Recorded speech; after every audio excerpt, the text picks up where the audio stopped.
Oh my gosh. Hi, Ronnie. Right? How are you doing? I'm doing okay. You know, Ronnie, check this out. Hmm. Like we've been kind of like making it happen even though we don't have all the staff positions that are really necessary for capacity. And we just did our data.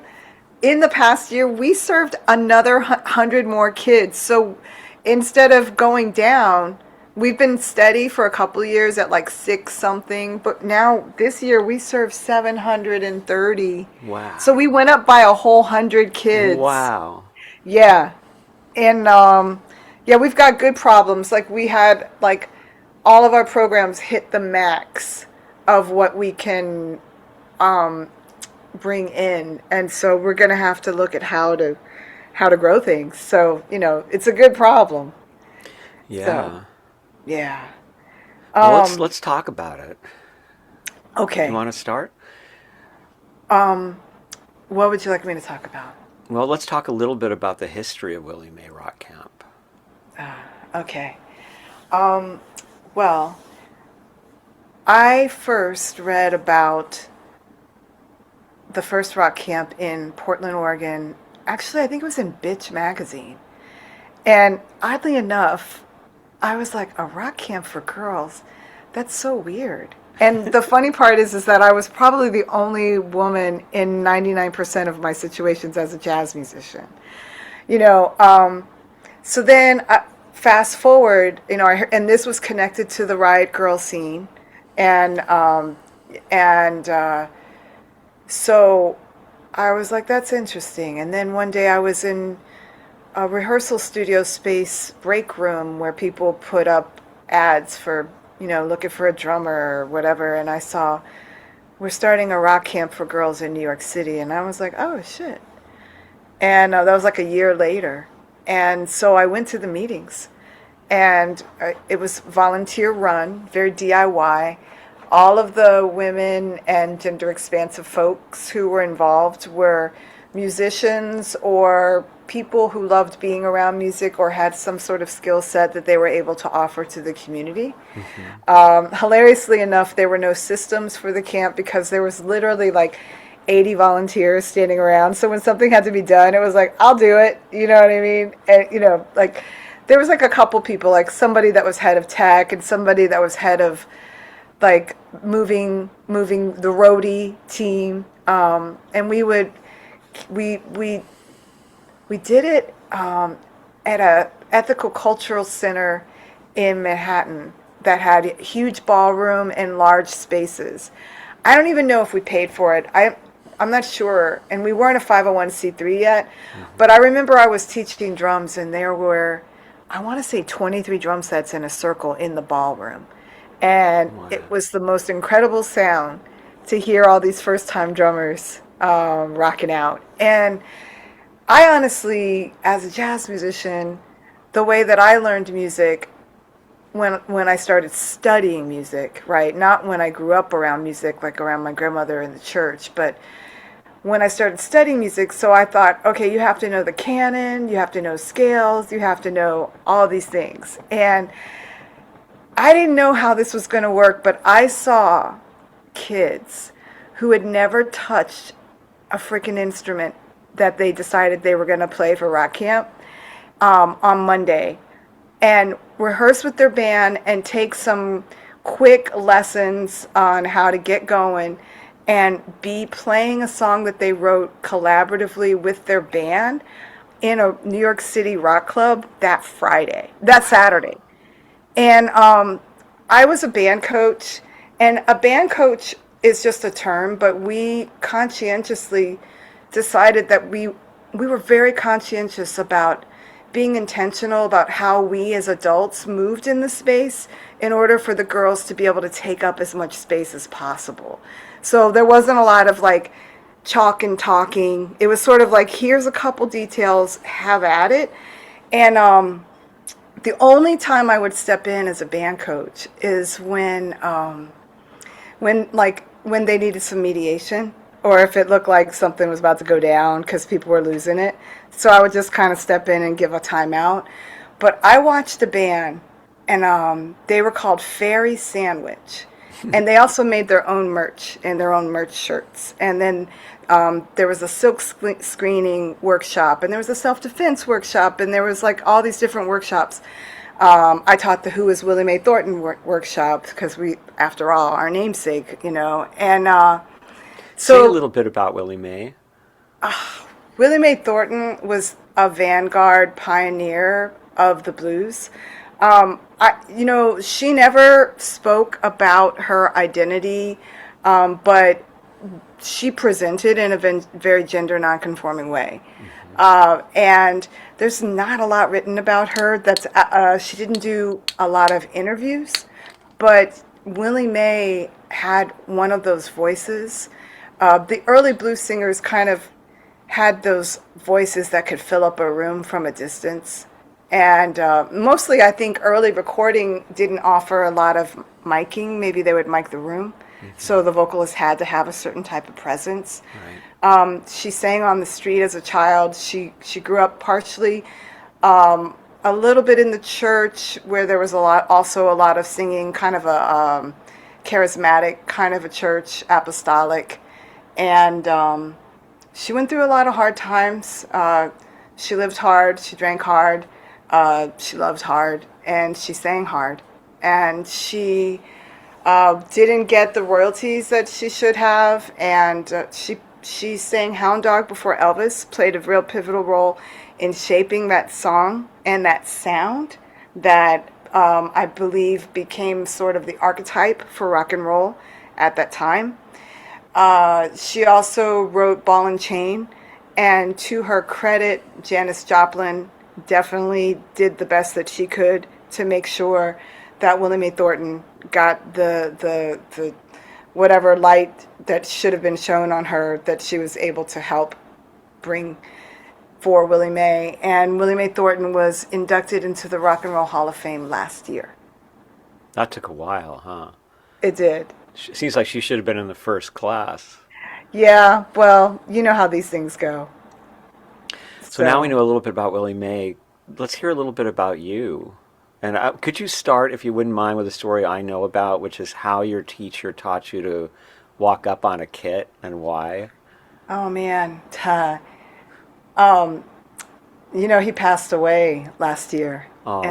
And yeah, my mentor, Greg Bandy.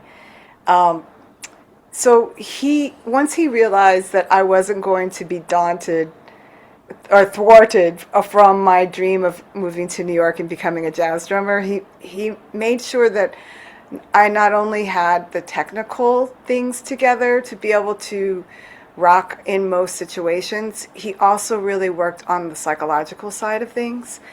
And he taught me two things. He taught me a lot. And he was known as the mayor of Harlem, and he played on The Creator as a master plan by, I can't think of the name, Pharoah Sanders. But anyway, he made me walk up to the drums, and then I would just walk up to the drums, and then he'd tell me, come back, do it again. And so I'd be like, what? And then I'd just walk up to the drums, and then he'd like, come back. And then he was like, you gotta walk to those drums like you own the motherfucking drums. And I was like, oh, okay. And that energy that he taught me actually has become very natural for me to really just approach the instrument with a level of confidence, because the drum is a position that must exude confidence in a moment, at the first moment, for everyone. So he taught me that lesson. The other lesson that I don't know if I told you about, he taught me, was about dynamics. And he had me meet him at the bar, and he took a cigarette lighter and made the flame big and told me to run my finger through it. And he said, how does it feel? And I said, well, it's hot. And then he made the flame really small and was like, put your finger back in there. And I was like, all right. And he's like, how does it feel? And I said, it's still hot. And he said, quiet fire, And so there's really, for me, it's not loud and soft. It's like big fire and quiet fire, That's beautiful. Yeah, thanks, Ronnie. Thanks for taking me down that memory hole. So talk a little bit about your amazing time playing drums in amazing places, and I mean you've done some great things. I know one of my favorite stories was when I think it was 18,000 people, am I right, sang you happy birthday one day, and was Oh it my God. I forgot about that. Ooh, I was on the road. I had just moved to New York with she was a famous avant-garde jazz singer, one of the early avant-garde singers to use guitar pedals to create vocal effects. mm, Her name is Ursula Dudajek, and she was married to another jazz musician named Michael Oberniak, and she was from Poland. And we were playing in Krakow, and it was my birthday, and I didn't know that this crowd knew because she was speaking to them in her tongue, in her mother tongue, and suddenly they sang a song to me, and I was up on the highest drum riser I've ever been on, and it was a sub drum riser, but so the drums were here, but they put me on another riser when I played percussion that was even higher. So wow. I was up on the percussion riser, and it was this huge concert. And they all started singing this song to me that I didn't recognize, but it was the Polish Happy Birthday. And she was like, "Oh, it's the Polish Happy Birthday." And I received it. And then after they finished it, they all clapped, and then they sang the American Happy Birthday, or our version of Happy Birthday. Isn't that And sweet? How did that feel? Actually, to be honest, now that I know myself and music and sound more, it wasn't the fact that 18,000 people sang me happy birthday. It was the sound of 18,000 people focusing a song in my direction. It was probably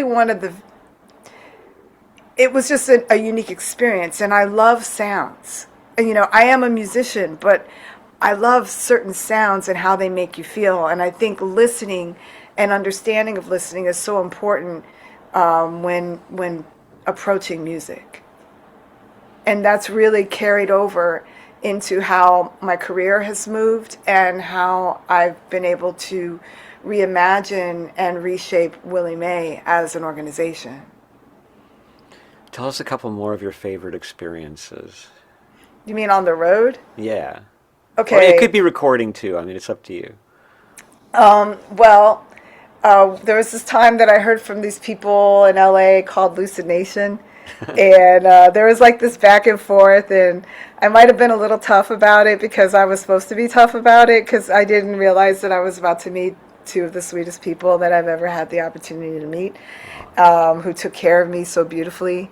And, you know, while that record may not be out in the world, it's that sound and that experience of recording and enjoying the California sunshine, the January sunshine, and the hummingbird sitting at the top of the orange tree, the actual orange tree, and just the whole thing of like vibing and living together and making music was an experience that I'll never forget.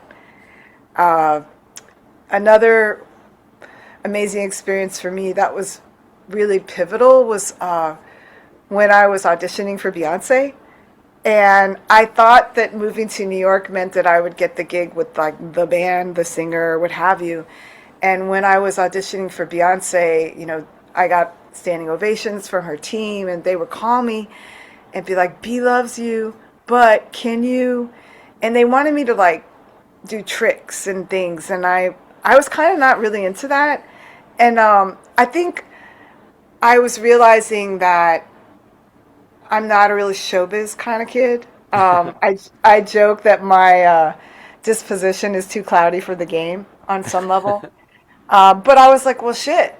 If I'm not going to play for the greatest artist in the world, what the hell's going on in my world? And I took a time out and did a lot of working out, and then I started touring for the State Department, and I really loved that because when I was touring with major label artists, and my first major label artist was Khalees when Pharrell was producing her for Virgin Records. And I traveled to all these countries, but all I ever saw was the airport and the hotel. And so I was like, was I in Europe? And the State Department experience allowed me to be there for a period of time and to do workshops that would connect with different segments of the community. And then we'd put together some sort of culminating event. And because we were the guests and because we had been working within different groups of this community, the culminating events were sort of like love fests. And I got to try the food and get to know people and make real connections, and that's really what I value about music that I wasn't able to get when I was like on the scene, you know. So I had the opportunity to play and teach in 40 countries. Wow. And the craziest thing is that I always thought, you know, I'm a black woman, I play drums.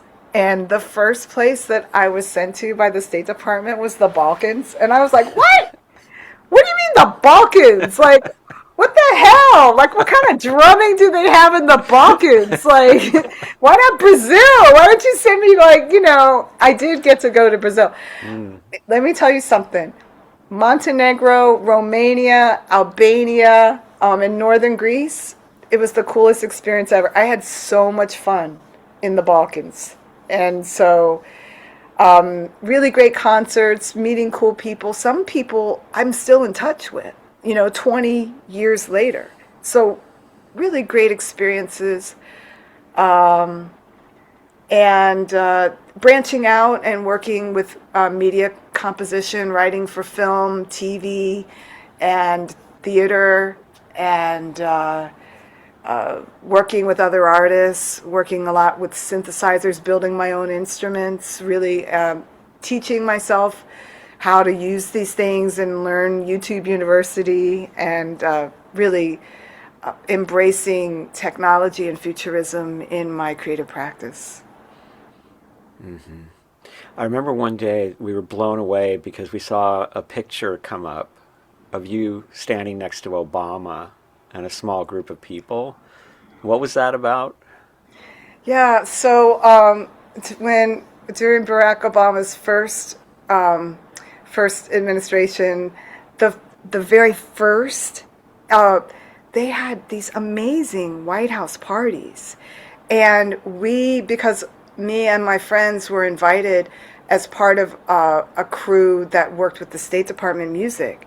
So we got to play. They had a lot of parties for during Christmas. We played a party for all the Secret Service. We played a party for the press corps, and that party was for the press corps, and that party was wild.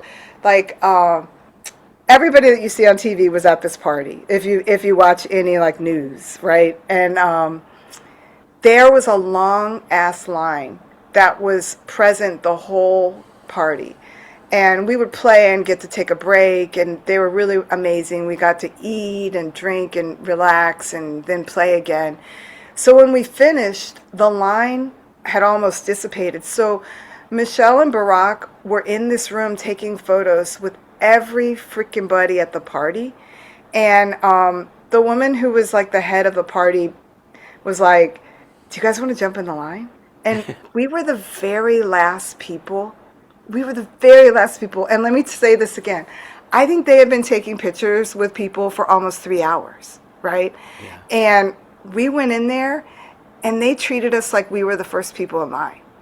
They were like, oh my God, it's the band, right? And so we got to take this photo, and that was really lovely. Also, we had to go early to set up, and they let us just move freely all through the east, that wing. Wow. And there were people there we met who had worked for like multi-presidents, right, who had, you know, like old school White House people who were working in the kitchen and what have you. And they let us just roam around like it was our house. It was really cool. That must have been fun. It was fun. Yeah. So you recently did something amazing with Stevie Wonder's music.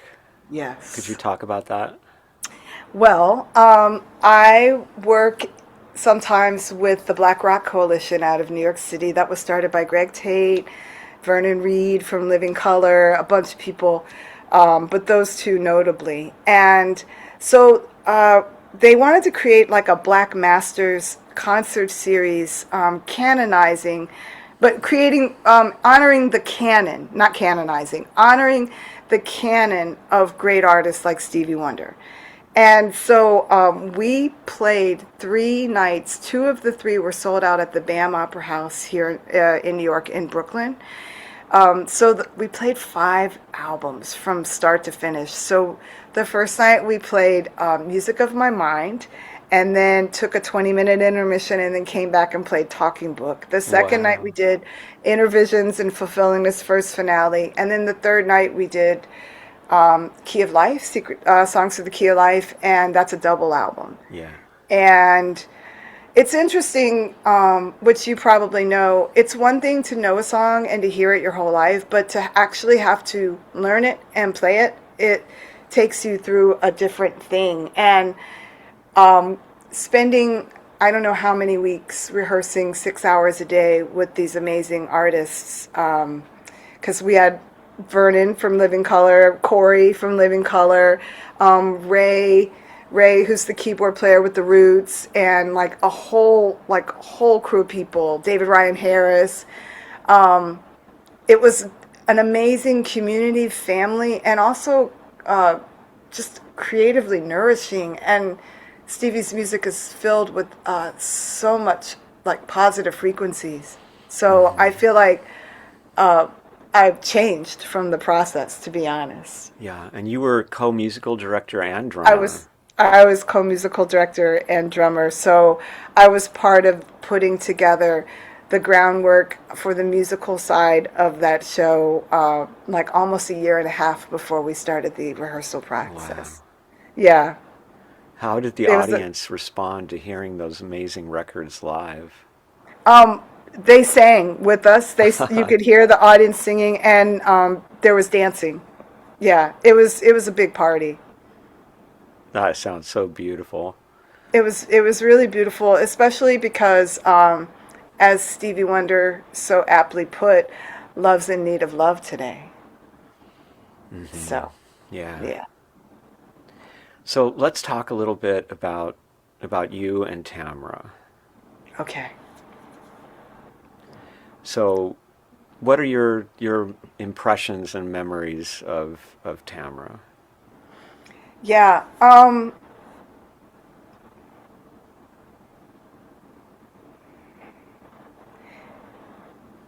It's interesting because I've heard other people talk about Tamra, and I knew that she could be different to different people in different ways, but I was honored by the fact that y'all let me into your home, which I didn't take lightly. And I know that Tamra really loved the kitchen as a gathering place, as the heart of the home. And, you know, we would drink coffee, she would smoke cigarettes, we'd trade stories, we'd be quiet and watch the El Presidente, the hummingbird sitting on top of the tree. I got to know, you know, the challenges that she surpassed and went through in her coming up as a young person, and with her family and her brother, and those kinds of things. And I also got to hear stories about you guys on the road and connecting. And I remember we played a show, I think at an all ages club downtown in LA, and there were some people that really seemed to need some healing in the show, and Tamara stopped the music part and just started speaking to these people and making the connection, and meeting them in the moment, instead of being like, next song, you know, 1, 2, 3, 4, go. or whatever, whatever her 5, 6, 7, 8 go count offs, and so and I thought she was I thought she was striking and stunningly beautiful, but not just like, the way she looked. It came from the inside. And she was Capricorn, right? Yeah. Yeah. And so that also made sense because I'm a Cancer.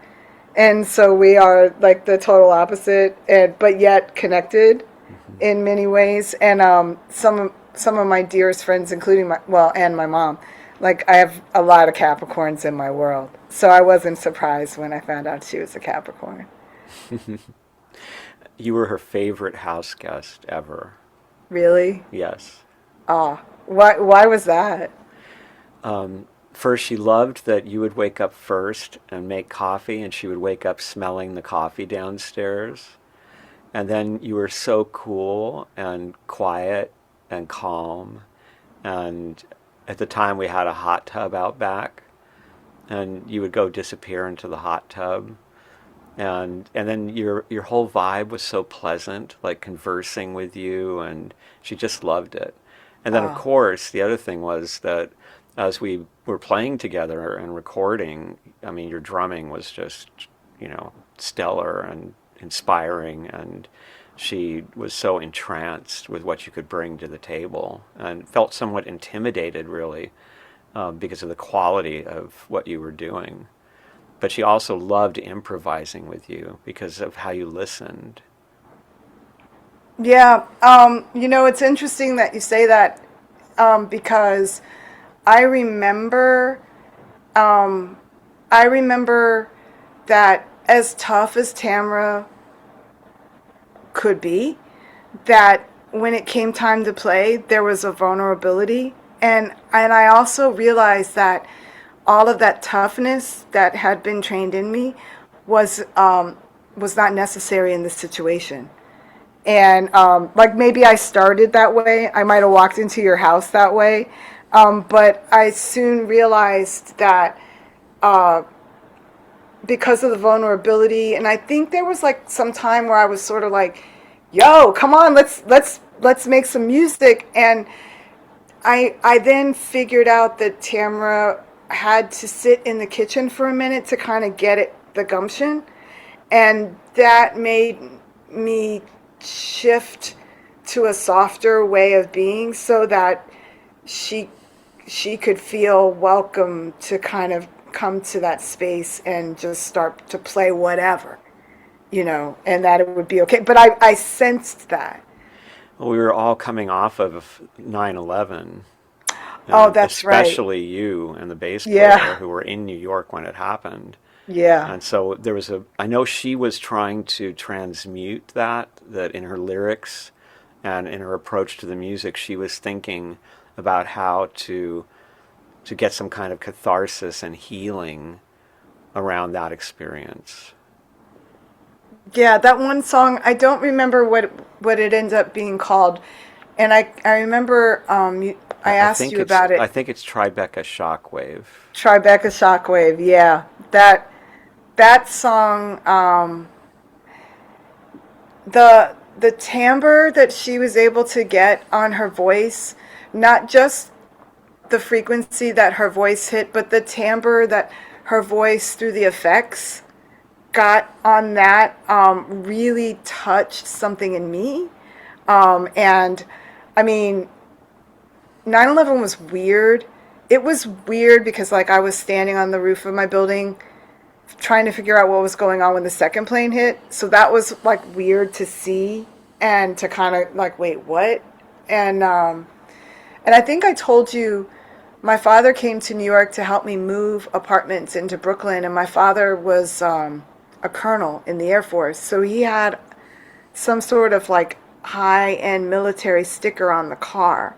So we were driving and my dad got lost and they looked at his sticker and they waved him through, and it was an area that they had closed to the public, and it was it looked like a Spielberg film, like an Armageddon film, like to everything was still just it was just days after. It was I couldn't believe that they waved us through and we just kind of kept going to go through, but it was the oddest front row seat that to process in so many ways. And also the overall psyche of the city was affected. So anyway, those sounds that she got felt like the right frequencies to hit to address that song from my experience, you know. I thought it was amazing that I remember that she was singing about how because of those buildings being gone, there was now sunlight coming through And the light. windows. That And the that light. Come. She had that la la la. yeah. Ah, yeah. Yeah. And we were actually in Tacoma, Washington on that day. We had just finished mixing our Tacoma Ballet record, and we were Very supposed to cool. fly home on that day. And I remember our bass player Margaret called us and said, Tamra, a plane just hit the World Trade Center. And Tamra said, oh, Margaret, knock it off. And then hung up on her. It was very early in the morning, of course. But then she thought, And then she turned on the TV just in time to see the second plane hit the building. And then, of course, we could not get home. And everyone that we knew in Tacoma disappeared because everybody was so upset. And Tacoma Yeah. turned into a military city, like instantly, because it kind of is, but it wasn't so obvious before. It was really quite an adventure. And on that day, something happened. I don't know if you know this story, so I'm going to tell you. Tamra had been studying martial arts. And so we had nothing to do, and it was an eerie feeling. And Tamra said, let's go see if any of the record stores are open. You never know. And so we drove around, and we found this little record store that was open with this very old man who was proprietor. And so we walked in and we started looking through. There wasn't really too much special there, but it was nice just to be out and to do something normal after that event because we were all feeling the shock. And this guy came in, and he was clearly very high on something. I'm thinking probably crack because of how he was behaving. And he started screaming at the old man because he wanted to rob him. And he was threatening him. And he didn't consider Tamra or I any kind of threat. So Tamra, this little blonde thing, steps in front of the guy, takes her pose, smiles at him, and does the Bruce Lee, come on. I circled around behind him.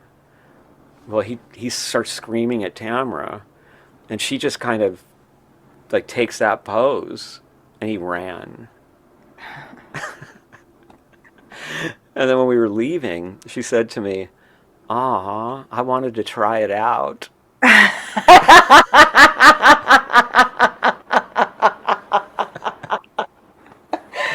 Oh my God. That's wow. Yeah. Wow. Yeah. Yeah. I mean, one last thing. I don't want to turn in this into a 9/11 thing, but I think what was interesting about 9/11 was it was this, even though it was a New York thing, it was sort of reminded me of when I was in high school and we were all like super excited to watch the space shuttle take off, and then it was like, what happened? And it seems like we live in a world where people want to like put things on an 8-second delay so that they can edit it, but like sometimes these really real world things that have such huge impacts in multiple ways just happen, and we all get to witness it and have to process it. So, yeah, that was a weird time, but it was cool to make music around that in the way that we did. I also remember when we got back, well, actually everywhere, people were so nice. Like it was a completely different world.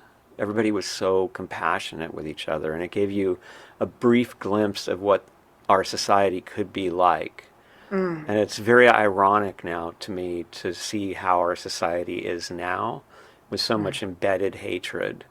Because after that event, it seemed like the most conservative people, the most radical people, everybody was kind, everybody was American. and we all were kind of looking out for each other. It didn't last long at all, but it was, for that little amount of time, this vision of what could be. Yeah, I sometimes America feels like episodes of a TV show. So it's like Doesn't it? Yeah. we're on another episode right now, but that doesn't mean that it's the last episode. That's so. right. And it was so cool because you and the bass player were coming from New York, and we had this feeling of like the coasts getting together to react right. to this thing, and it's creatively, it was really quite a bucking bronco to ride the emotions around that experience. There's a lot going on. Yeah, exactly. So yeah. So I know you're. Go ahead.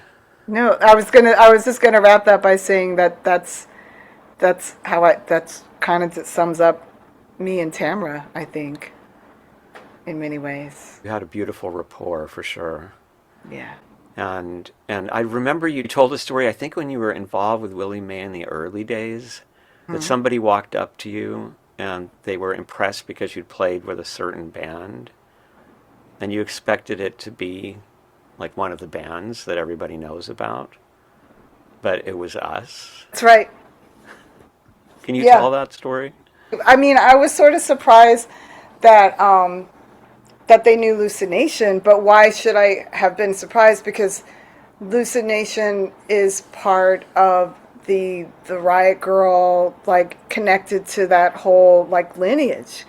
And so I was in a zone where people would know that, but the fact that someone knew that I was connected to that, because our musical connection was sweet but brief. So that's really what surprised me. Not that they knew Lucid Nation, that they knew I had done something with Lucid Nation. You are getting ready to do another Willie Mae season session, right? It's coming right up. Yeah. And then Tamra is in there in a way. Can you talk about that?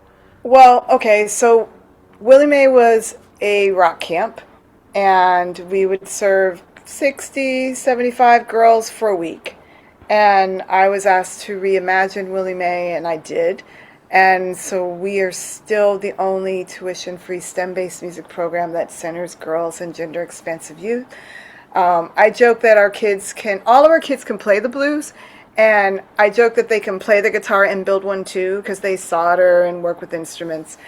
And so the flagship program of Willie Mae, because we have this year-round stuff that we're doing now, serving like 700 girls now, over 700. And so it's a 1-week program, and the girls will choose an instrument, get some basic lessons, put together a song, and perform it at the end of the week. And what I started doing was I started creating sort of curricular workshops around great people that I think that the students should learn about. So of course we have one about Willie Mae. We have one about Nona Hendrix. We have one about Kathleen Hanna. And I mean, there's so many. And so I was really interested in doing one on Tamra.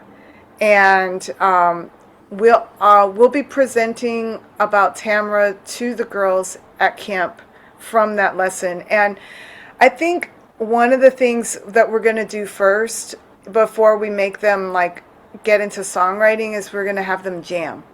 And when I say jam, that's, low key, like just free improvisation. And I really appreciated how free Tamra was. And so the lesson talks about Tamra's history to a certain extent, but moreover, the musical takeaway is sort of like this fearlessness at the mic or behind the guitar and behind the instrument. And are you still there? Yes.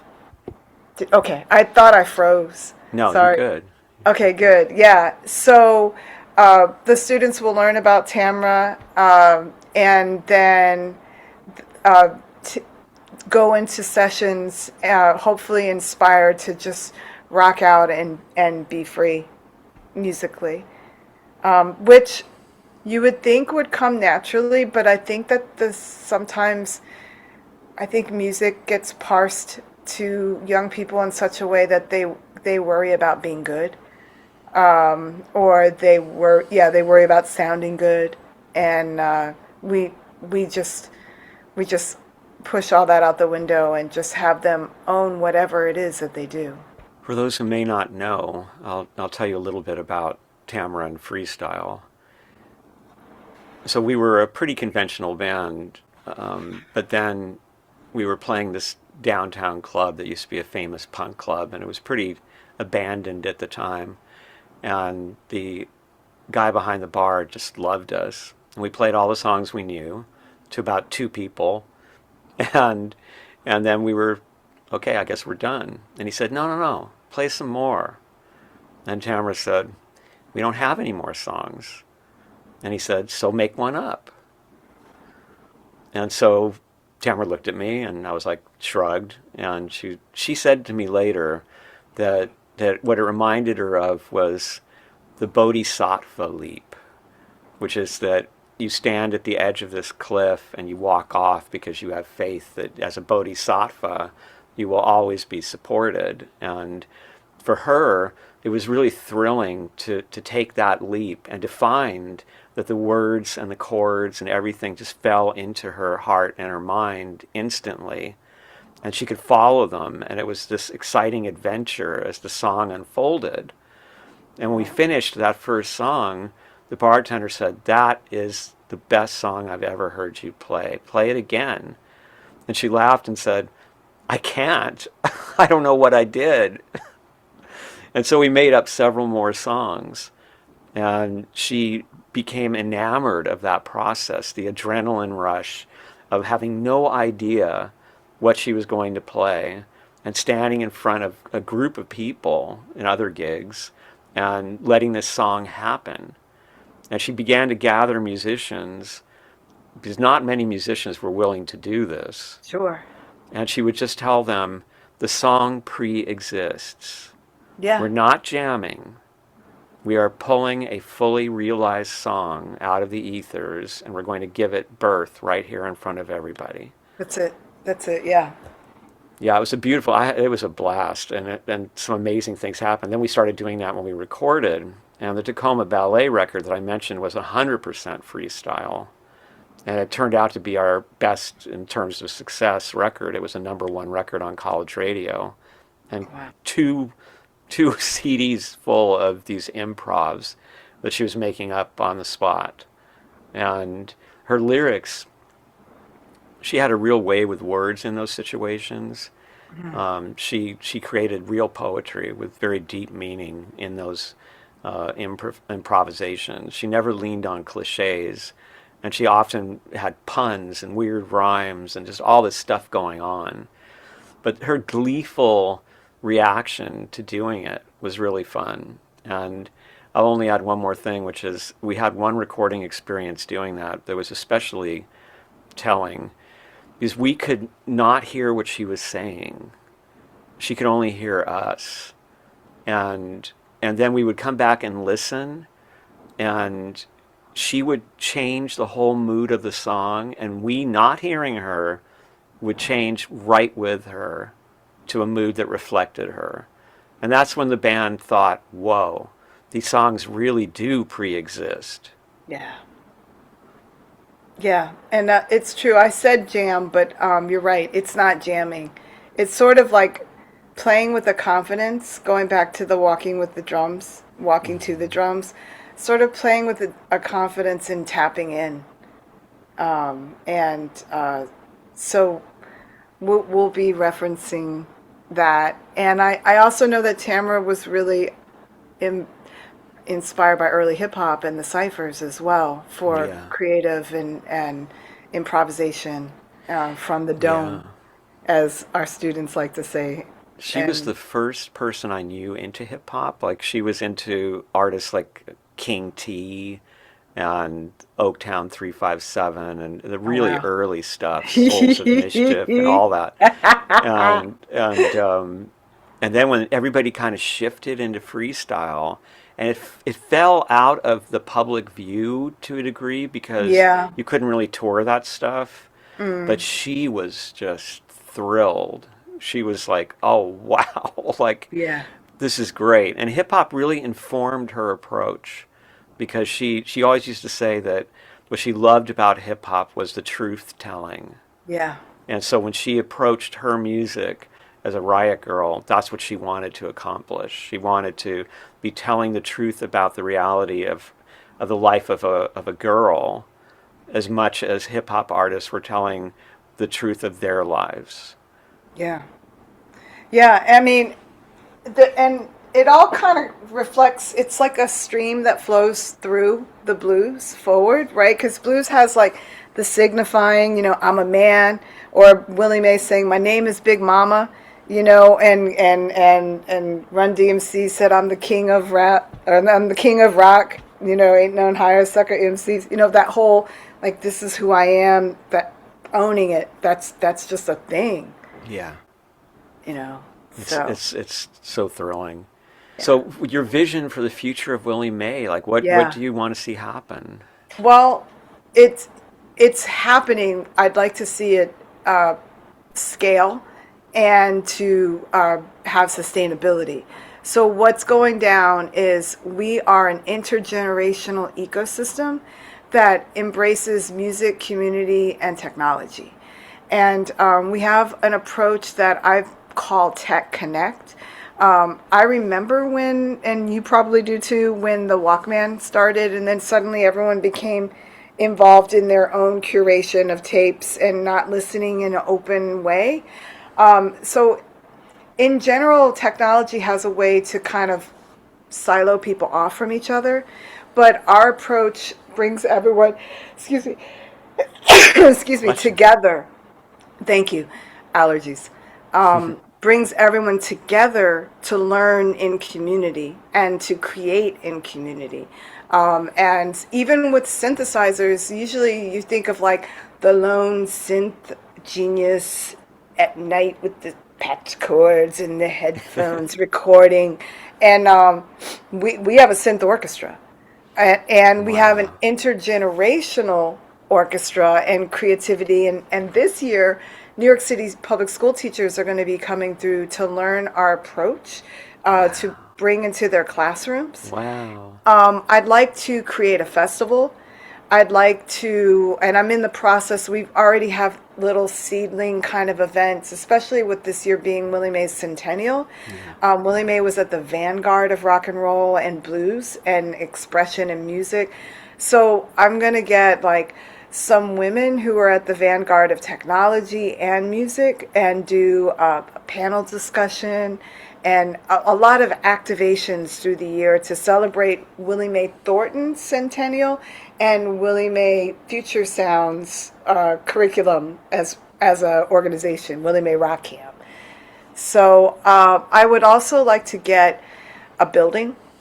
I would like to have our own venue so that we can continue to have events. We rent venues when we have events now, or we go to other places. We do have a space, but it's not really a venue. We could probably get kicked out by a landlord if we keep if we have like really big shows, but we do have small events there. So I would like to serve more kids, and I would like to take what we do and expand to my hometown of Dayton. Also Detroit, which is another place where I have a lot of ties and a great place where electronic music and creativity come together. And I would like to have a touring team that will also take our approach to work with teachers and young people in other states. Sounds wonderful. Yeah. So I want to ask you about where LaFrae is going besides Willie Mae. But before that, you told me about this amazing experience you had with a silo and this. Oh, Please. so I became friends online with a really amazing synthesizer master named Todd Barton. And technically, synthesis is synthesis, but a lot of people talk about East Coast versus West Coast. And the West Coast is more like, East Coast is like additive synthesis, and West Coast very much is like the bukla. And Todd Barton is a bukla master. And we became friends online, and he had his 75th birthday at a place called The Tank, which is in Rangeley, Colorado. You got to fly into Salt Lake City, Utah, and then drive like 3 hours to get to Rangeley. It's literally a one-horse town. But there's this big water silo kind of thing that was built for one purpose, but somebody went in there and discovered it had a 40-second reverb tail. Wow. And so people started going in there just to like play with the sound. And then I think some people, they turned it into a nonprofit. They've got a sound system in there, a recording studio just outside of it. And I think Laurie Anderson was involved in that process. And now they host residencies. And I went there for Todd's birthday. We all covered our own trips, but he covered our hotel as part of his 75th birthday. And he got his favorite improvisers together. And we improvised while they recorded inside this silo for 3 days. And so it was really interesting because the sounds that I thought I wanted to make weren't the sounds that really worked well in a space that had a 40-second reverb tail. And so I really loved the experience. And what I found out is that they have a thing called retanking. So you can create a piece, and then you can email it to them. And then for a fee, they will play that piece in the tank and send you 8 separate tracks of different locations of microphones throughout the tank of your retanked piece. So I decided that I wanted to do a piece, but because we were 6 or 8 people making sound at the same time, what I noticed was that when we were all making sound at the same time, unless we were using our voices, and even that could get the higher register of our voices, it just got too thick and dense. So what I decided to do was to, instead of playing my piece, like it had chords, voicings, but I played one note at a time. And then attached the notes. So basically a 15-minute piece was like 35 minutes because I made each note of each chord have 30 seconds of its own time and then 30 seconds of silence in between so that I could catch the reverb tail. And then once I received the whole piece, I put it into my digital audio workstation and chopped it up and then stacked the voicings. Wow. And was able to create the sound. So again, I love sound. I love listening. I love deep listening. I love the process of understanding and developing a palette. I love working with young people so that they start to kind of discover sounds and giving them the opportunity to critique and language to use so that we get off the binary of I like it, I don't like it. You know, we can really have a discussion about, you know, what are the energetic qualities about this sound, or describe the vibe, you know, and what's the emotional impact, you know, or what are there any peace or transcendent states that you connect to. So I was real thrilled that Todd Barton introduced me to the tank and that I had a chance to actually create a piece in there. And apparently nobody created a piece the way that I created it. Like everyone just goes in there and plays. So. Oh, how cool. I can't wait to hear it. Yeah. So aside from Willie Mae, like what other things are you planning? Like what is ahead for LaFrae?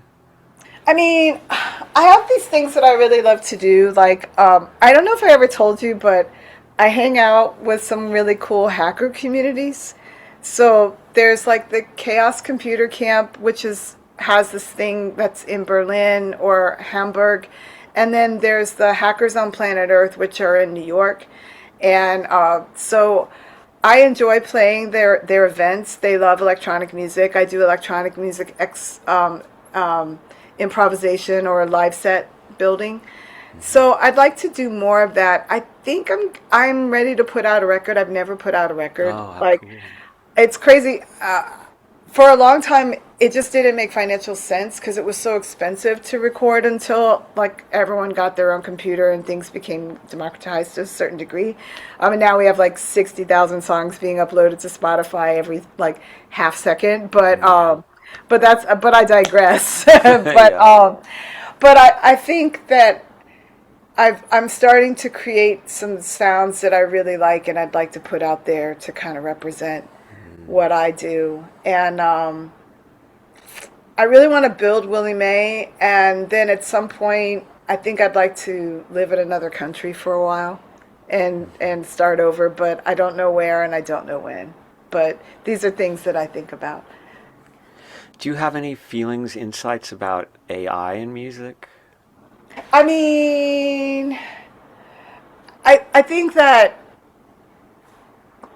I think it's a slippery slope and it's really tricky, but the genie's already out of the bottle. You know what I mean? So I think like uh, there's not a lot of regulation. I think it's just like anything like in our litigiously built society, like people are just going to have to sue their way into regulation at some point. And once again, it's another scenario where the artist can be shafted. And so that I'm not real thrilled about.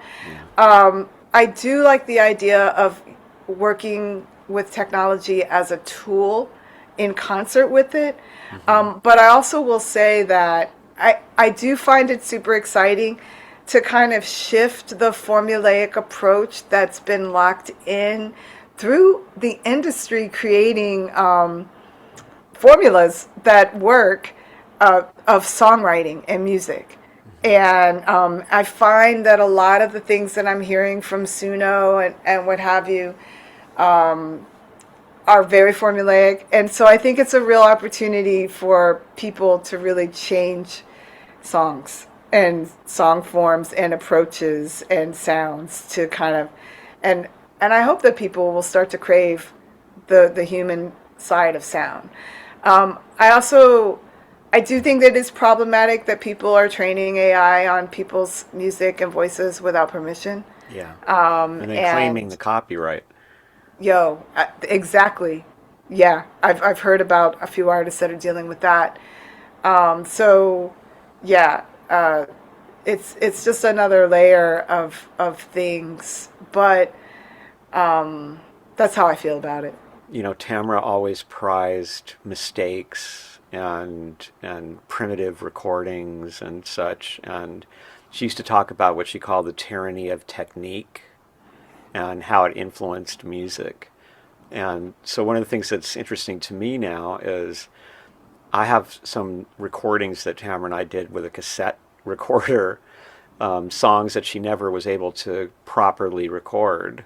Yeah. And I played them for some young people, and they loved it. They loved the humanness of it, the mistakes, the sound of being in a room, the sound of the analog tape.